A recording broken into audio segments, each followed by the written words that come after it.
એ રુચિ મેં સાંભળ્યું તું તારા ઘરે જાય છે યે એ બી વ્યાન ને લઈને યાને લઈને પણ તું કાલે જવાની હતી મને તો એવું હતું હું આજે જવાની હતી મારા જીગરના ટુકડાને તું લઈને જાય છે આઈ નો ધ્યાન રાખીને તો મેથી પાક પડશે હોતું હોય સો ફાઇનલી આપણે હસબન્ડ ફાધર્સ બધા હેલ્પલેસ છીએ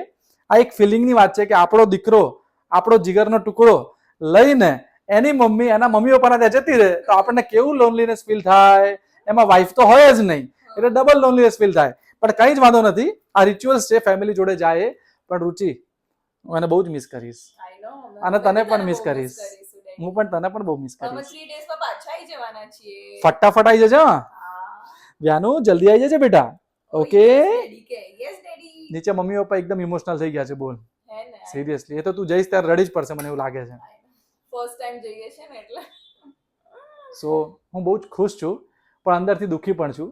પણ કંઈ વાંધો નથી મારી બેટર હાફ અને અમારા બંનેનો જીવ 2 દિવસમાં પાછો આવી જશે thank you bye bye bye